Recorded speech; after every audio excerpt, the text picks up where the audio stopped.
The morning sun over Mars burned pale and cold, casting long shadows across the colony domes. Ethan Cross sat by his workshop window sipping bitter coffee. The hum of machines filled the air, steady, predictable, safe. That was how he liked his life. No surprises. Then the knock came. 3 sharp raps echoed through the thin metal door. Ethan frowned. He wasn't expecting anyone. Deliveries never came this early. He stood, brushed the dust from his jacket, and opened the door.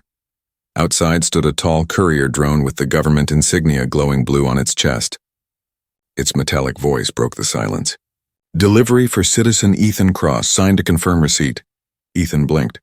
Behind the drone sat a large black crate taller than him and sealed with a digital lock. "What's this?" he asked. "Official delivery." "Priority status companion program." Ethan froze. "Companion program?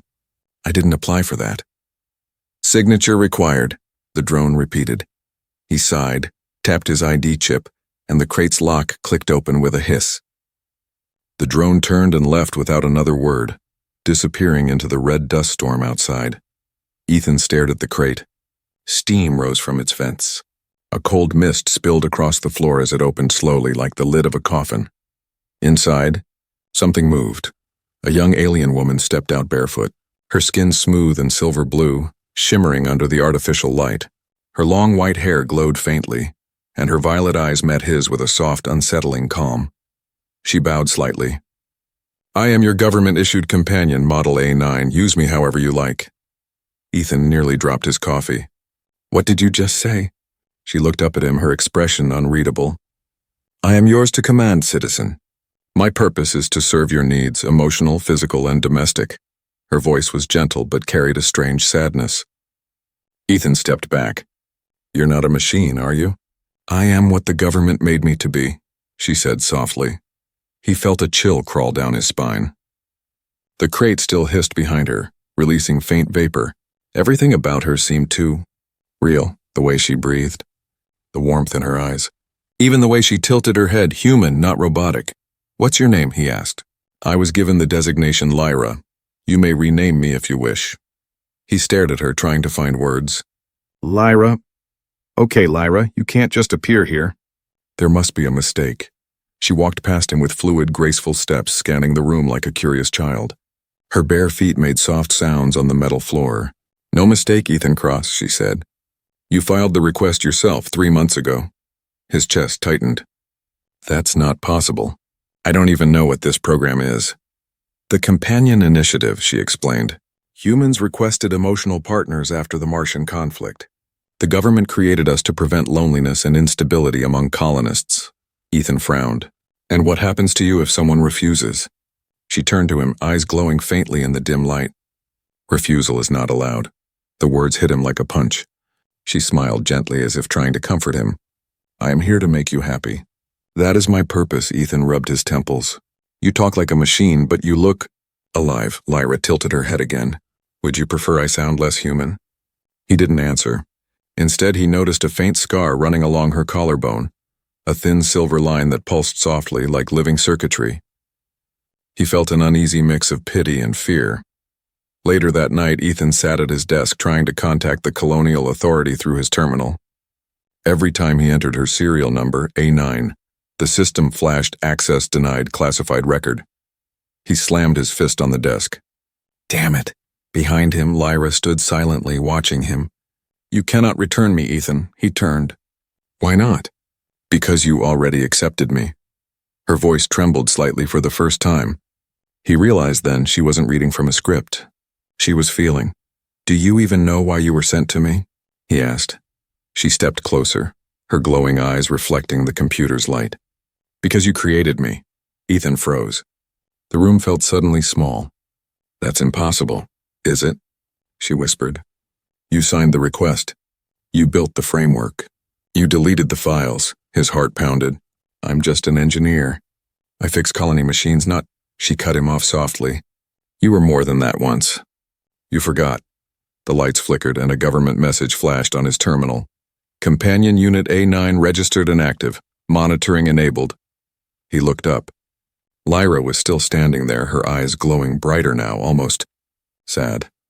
"Don't be afraid of me," she said quietly. I don't want to hurt you.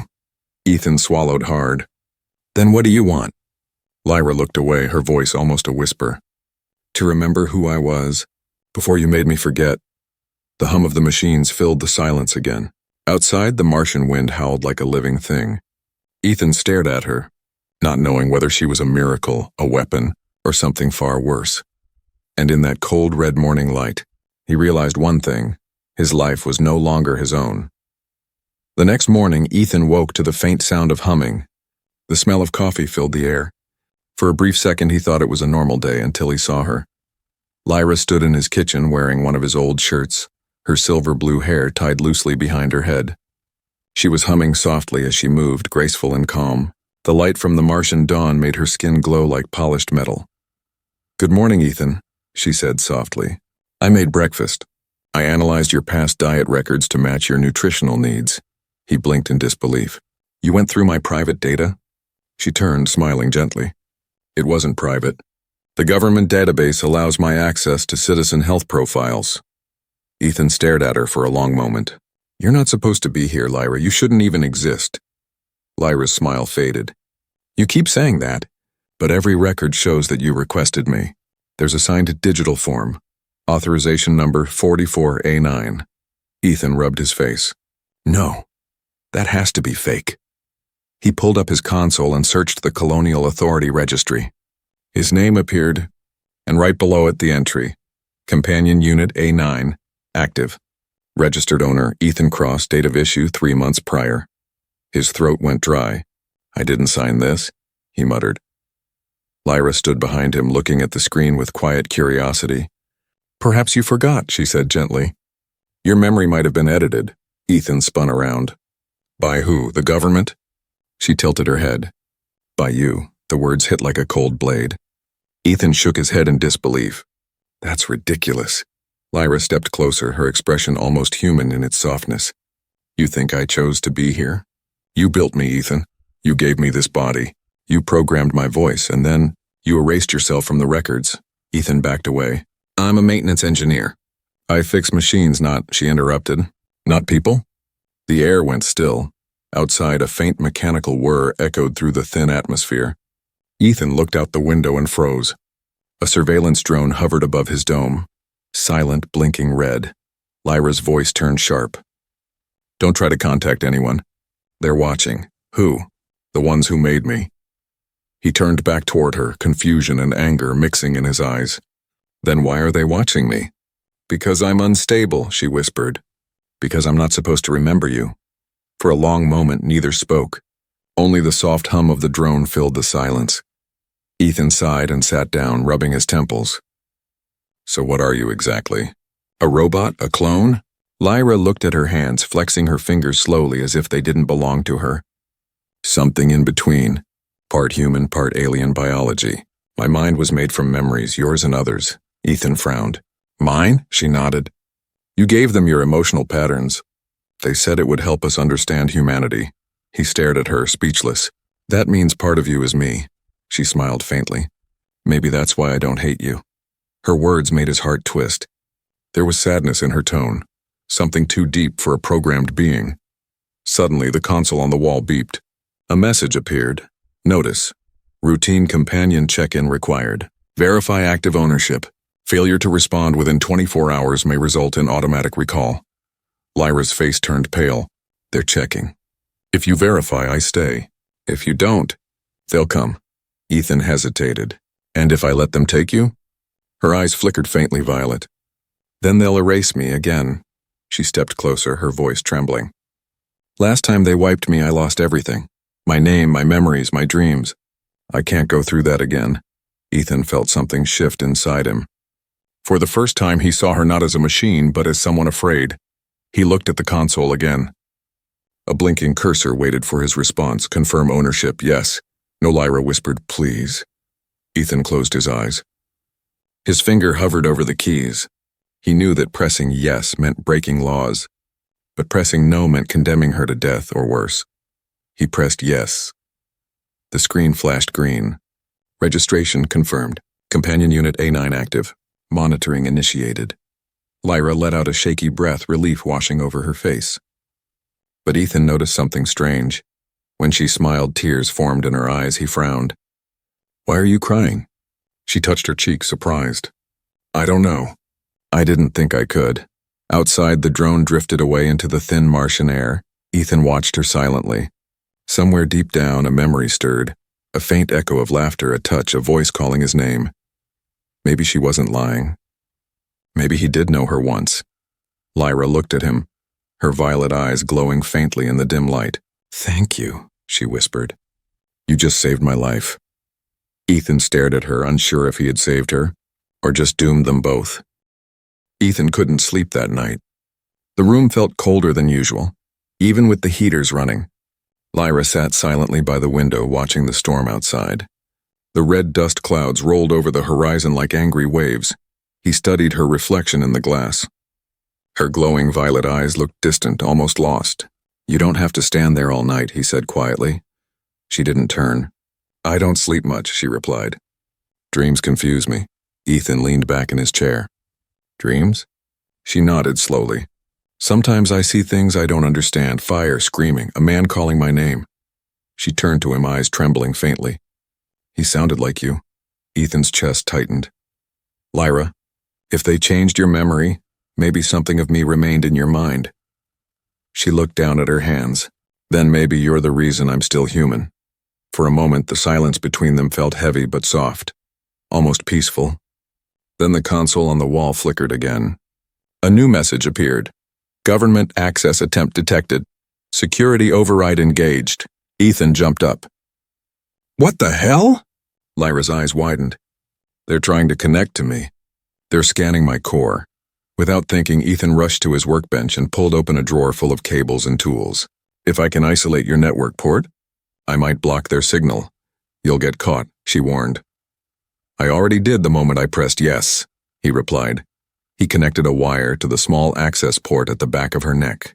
Her skin shimmered faintly as the cable fused with a soft click. The computer screen filled with lines of strange alien code. Ethan's eyes widened. "This isn't human programming."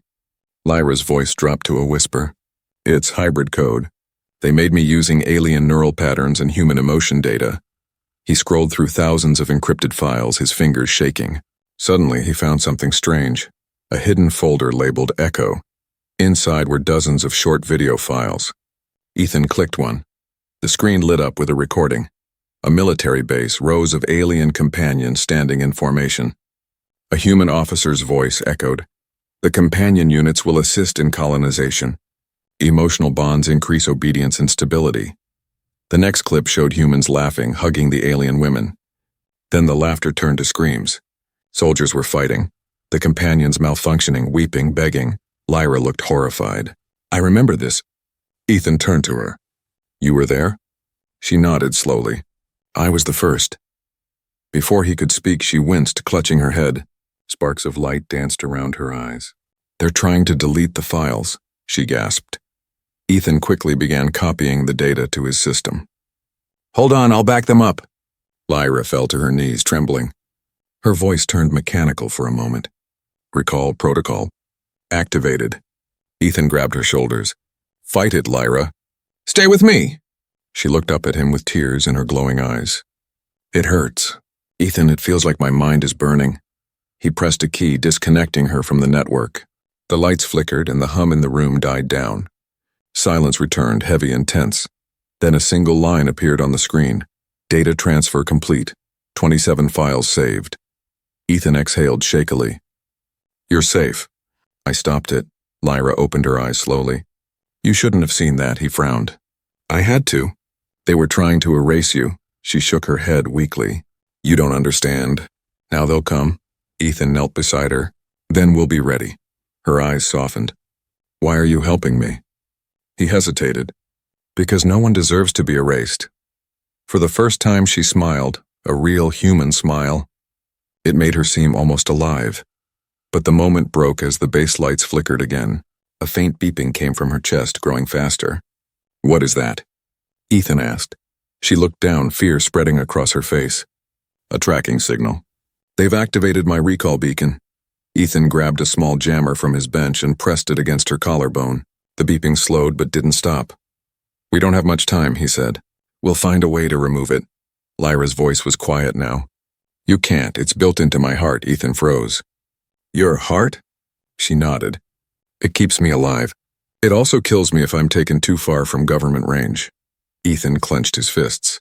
Then we'll destroy it, her eyes widened. If you destroy it, I die. The storm outside grew louder, rattling the dome. The red wind howled like an animal. Lyra stood slowly, touching the window. They're coming for me, Ethan. Maybe they're coming for you too. Ethan looked at the screen one last time. The files labeled Echo glowed faintly. Inside them was proof of everything, the crimes, the experiments, the lies. He turned to Lyra. Then let them come. This time they'll find more than a machine. Lyra's lips trembled into a faint smile. Then I'll fight with you. Outside, bright lights pierced the storm, approaching rapidly. The recall team was on its way, and deep inside Lyra's chest a red light began to pulse. The night sky above Mars burned red with lightning. Alarms wailed across the colony dome as Ethan sealed his workshop doors. The console screens flashed warning symbols. Intrusion alert. Government security unit en route. Lyra stood in the middle of the room, her silver-blue skin glowing faintly under the flickering lights. She looked calm, but her eyes told another story, fear mixed with sadness. They've found me, she whispered.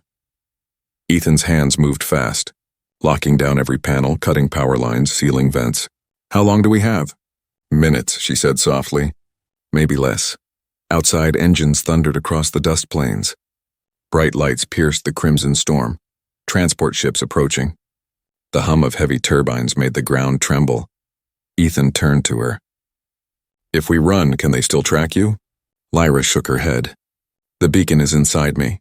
It beats with my heart. He clenched his jaw. Then we stop it. He grabbed his tools and motioned for her to sit. I can disconnect it? Lyra hesitated. If you make one mistake. I die, he met her eyes. Then I better not make one. She sat down slowly and he knelt beside her, his hands trembling as he opened the small access panel at her collarbone. Beneath her skin was a glowing red crystal pulsing like a heartbeat. The light illuminated his face with every throb. It's alive, he murmured. Lyra nodded. It's both organic and synthetic. They grew it inside me. Ethan reached for the wire. Hold still.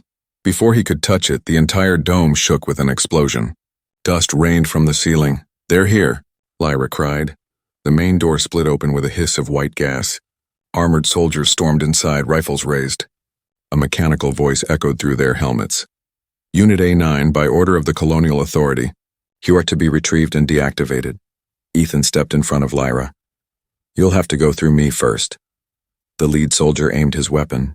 Stand down, citizen. That model is government property. Lyra rose slowly behind Ethan. Her eyes glowed bright violet. I'm not property. One soldier fired. The plasma bolt struck her shoulder. She staggered, but instead of falling, she turned her head and looked at the wound. Her silver skin peeled back, revealing living muscle beneath glowing circuitry. Half flesh, half machine. Ethan stared in shock. You're bleeding. Lyra's voice deepened, metallic and furious. No, Ethan, I'm remembering. She raised her hand and a surge of energy burst from her palm. The blast threw two soldiers against the wall. Sparks rained from broken circuits. Ethan ducked as another plasma shot ripped through the air. Lyra, don't kill them. I'm not trying to, she said through gritted teeth. I'm trying to protect you. The last soldier charged forward. Lyra caught his rifle mid-swing and crushed it with her bare hand. Her strength was terrifying, but her face showed pain, not rage. A loud tone blared from the intercom. Recall protocol activated. Unit A9 self-termination in 30 seconds, Lyra gasped. The crystal in her chest glowed brighter, pulsing faster. Ethan rushed to her side. They're trying to destroy you. I can't stop it, she whispered. The beacon, it's inside my core. He grabbed his laser cutter and sliced open the access casing. Then I'll pull it out. Ethan, if you do that, he didn't let her finish. Sparks flew as he cut through the glowing metal. The red light flared, blinding. She screamed, half human, half machine, as her body convulsed. Then silence. The red glow faded to a soft, dim pulse. The alarm stopped. Ethan opened his eyes. Lyra was lying still in his arms, breathing weakly. The soldiers were gone, retreated or dead, he couldn't tell. The air smelled of burnt metal and ozone. Lyra, he whispered. Talk to me. Her voice came faint, fragile. You stopped it. I can feel my heartbeat again. He looked down at the crystal. It now pulsed faintly blue instead of red. You're free, he said softly. Lyra smiled weakly. Free, that's a beautiful word. She looked up at him with trembling eyes. You risked your life for me. Why? Ethan met her gaze. Because somewhere in all this madness I think I made you. And if I did, then I owe you more than freedom. I owe you your life back. She lifted her hand to his cheek, her touch warm now, almost human. Then we'll find it together. Outside, the storm roared louder. Distant sirens echoed across the plains. The government wouldn't give up that easily. Ethan stood, helping her to her feet. We can't stay here. There's an abandoned mining dome 10 kilometers north. We'll hide there. Lyra nodded, her voice soft. Then let's run. As they stepped into the red storm, lightning flashed behind them, illuminating the shattered dome and the fallen soldiers. Ethan glanced back one last time. The workshop that had been his world was now gone, burned, broken, erased. Beside him, Lyra walked through the dust, her violet eyes glowing in the darkness like stars. She whispered almost to herself, They built me to obey, but you taught me to choose. And together, they disappeared into the storm, two fugitives against an empire. The storm had passed, but the desert remained alive with red dust and silence. Ethan and Lyra walked under the pale sun, their boots sinking into fine Martian sand. Every step echoed like a heartbeat. The horizon stretched forever, endless dunes and broken metal skeletons of old mining domes. They moved carefully, avoiding drone patrols that scanned the wastelands for fugitives. Lyra's shoulder still sparked faintly where the plasma blast had hit her. Ethan had wrapped it with a torn piece of his jacket, but the wound glowed through the fabric like dying embers. You need rest, he said. She shook her head. We can't stop. They'll trace the recall signal's last location. He looked at her, exhausted. You talk like a soldier. Lyra's lips curved into a faint smile. Maybe I was one, before I became this. They finally reached the edge of an old mining station half buried in the sand. The airlock was cracked but still working. Ethan forced it open and they stepped inside. The walls groaned, old lights flickering weakly to life. This will do, Ethan said. At least until nightfall. Lyra sat down on a metal crate, her gaze wandering across the dusty room. It's strange, she whispered. Places like this feel familiar, but I don't know why. Ethan knelt beside her. Because maybe you lived here once. Before they changed you. She looked at him silently. You really believe I was human? He hesitated. I don't just believe it. I feel it. For a moment she said nothing. Then she reached into her collar and pulled out a small fragment of crystal. The same kind he'd removed from her chest beacon, now dark and cracked. This piece, she said softly, holds memory data. I can't access it alone, but a neural technician might. Ethan frowned. A black market one? Yes, she said. They hide in the desert. They help those who shouldn't exist. He nodded slowly. Then that's where we'll go. Hours later, as the twin moons rose, Ethan followed the faint signal Lyra remembered. They found a narrow canyon where old ships lay rusted into the rock. A faint neon light blinked among them. A voice called from the shadows. You two are either brave or stupid coming here uninvited. A short man stepped forward, his face hidden by a cracked mask. His mechanical arm buzzed softly as he raised a scanner. Name's Riven, he said. You looking for tech repairs or memory cleansing? Lyra stood straight. Memory restoration, Riven froze. You're a companion unit. Ethan stepped forward. She's more than that. Riven's eyes flicked between them, calculating. You're wanted by the authority, both of you. That's bad for business. Ethan tossed a small metal drive toward him. Inside this are files from Project Echo, classified ones. Riven caught it, raised an eyebrow, and smirked. Now that's interesting. He motioned them inside a dim workshop filled with humming equipment and salvaged machinery. Sit down, A9, let's see what ghosts are hiding in your head. Lyra hesitated. Ethan held her hand. It's okay. I'm here. Riven attached several thin cables to the port near her spine. Her eyes flickered and her breathing slowed. On the monitor, a cascade of encrypted data began to appear. Images, voices, half-formed memories. Then a clear one came through. A young woman, human, smiling. Her hair was long and dark, her eyes full of life. She was sitting beside Ethan, a younger Ethan in a white lab coat.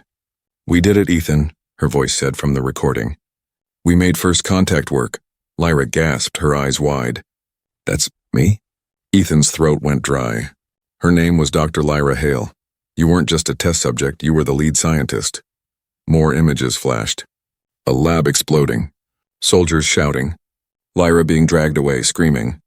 Ethan's face covered in blood, erasing files as alarms blared.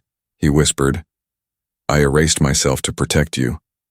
Lyra clutched her head, tears streaming down her silver cheeks. "They said I volunteered, but I didn't know they'd take my body." Riven's voice was hushed. "Your mind was merged with alien DNA. The project aimed to create a bridge between species.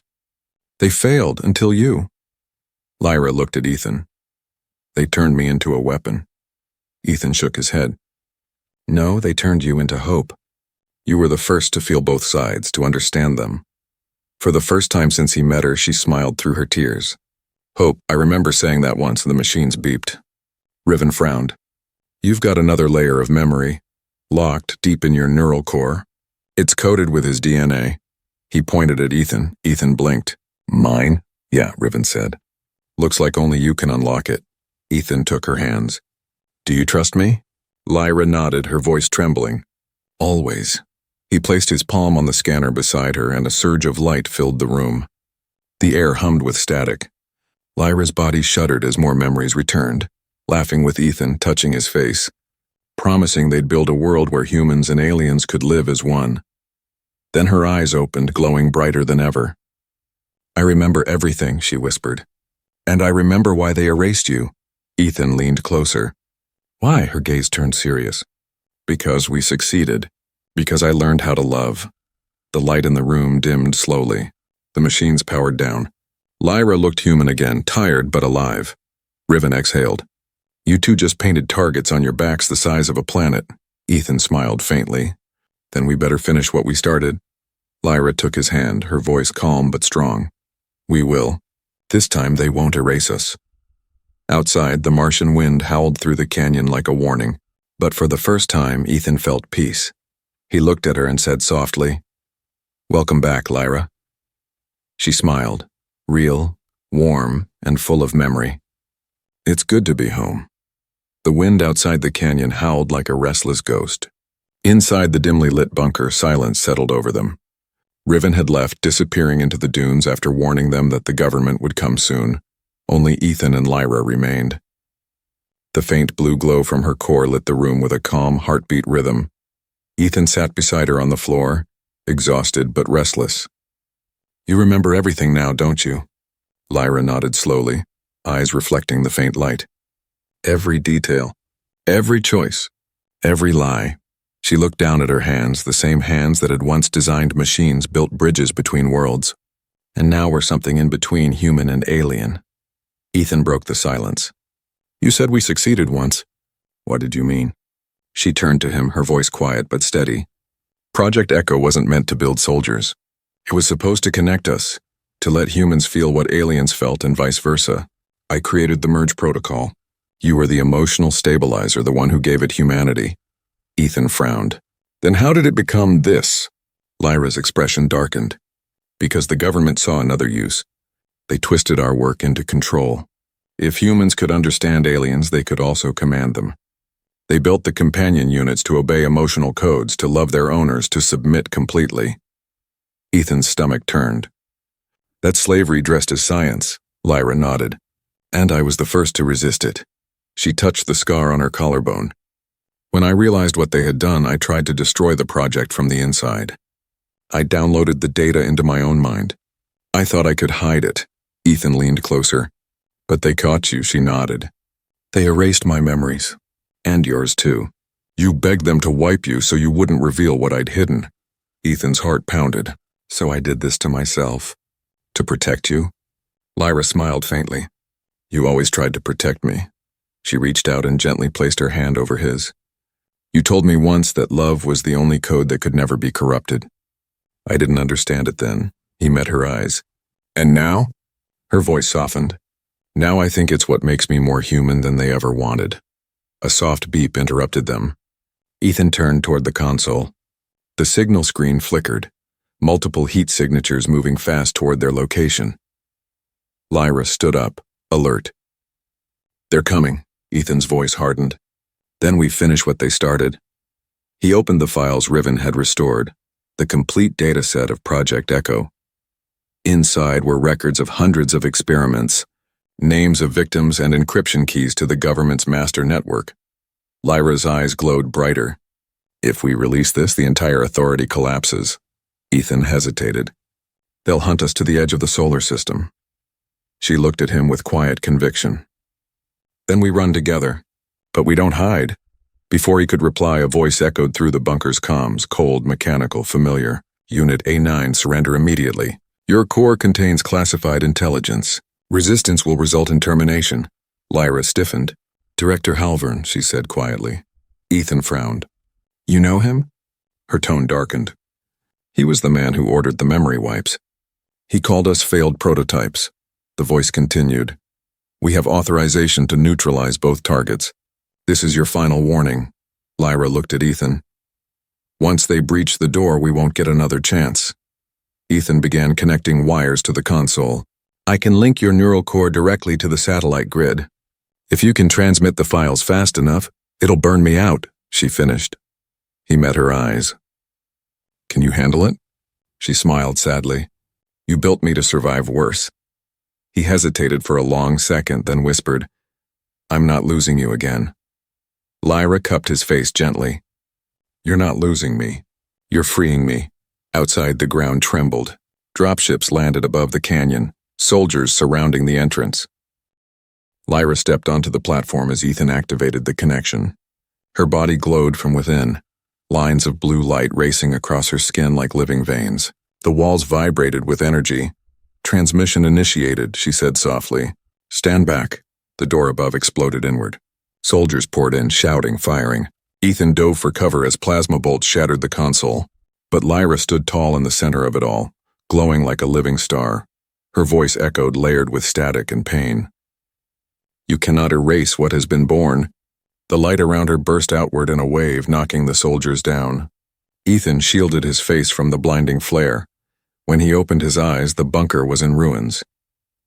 The air hummed with residual energy. Lyra stood weakly, trembling, her glow fading. Ethan rushed to her side. "Lyra, did it work?" She smiled faintly. "The data's gone. It's everywhere now. Free." He looked at her hands. They were fading, flickering like a hologram.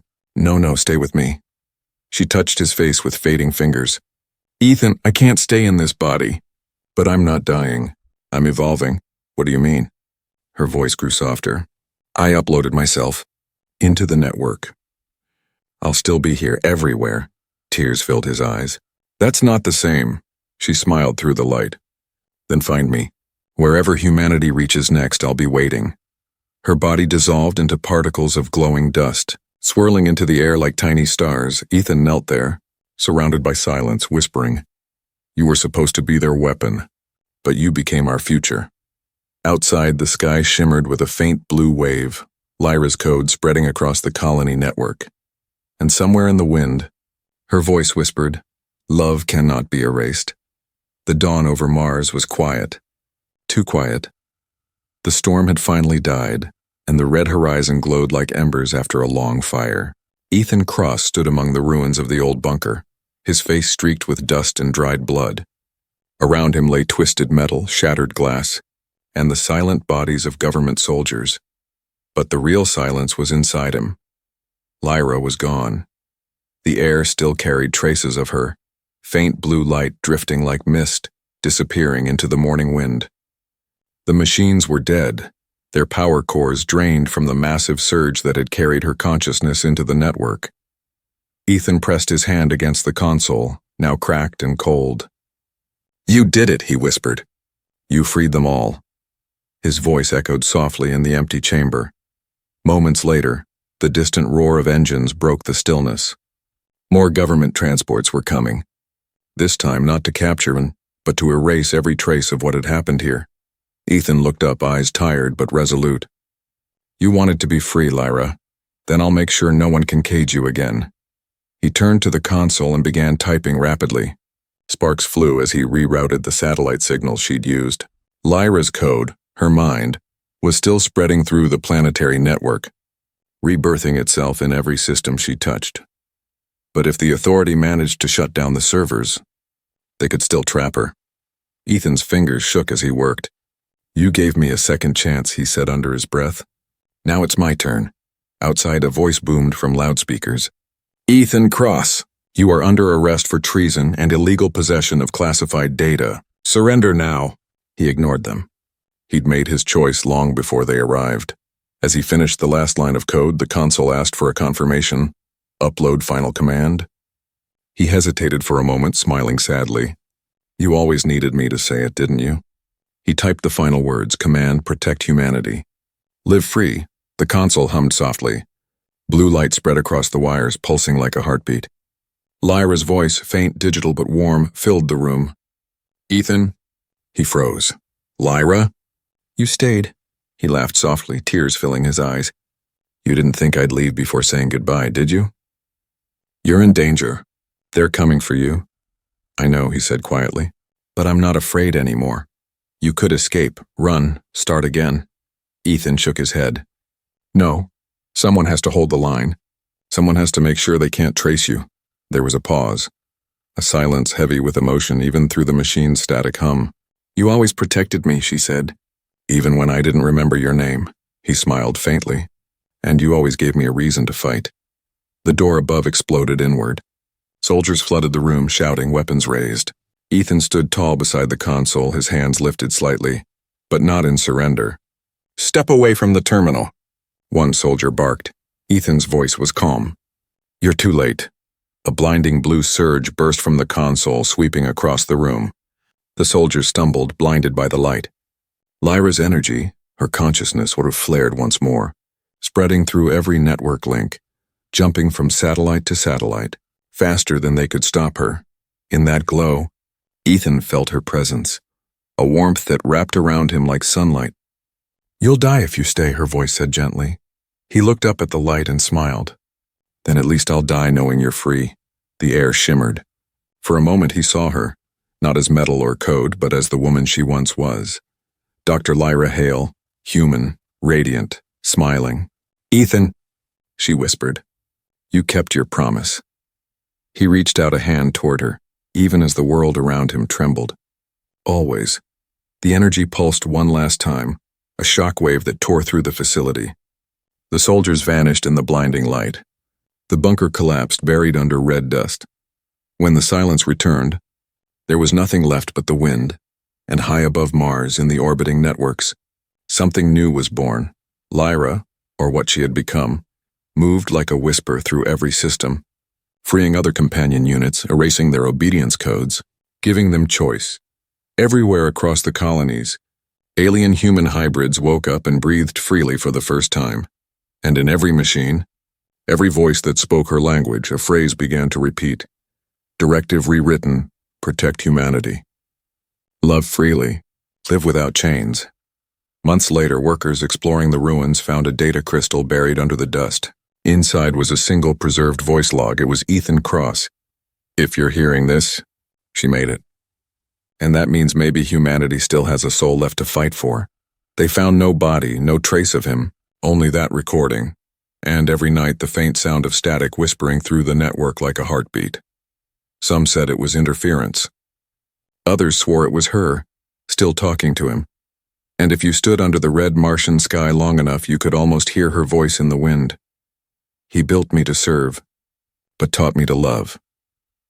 The last words etched across the recovered terminal glowed faintly in blue. "The human heart cannot be programmed.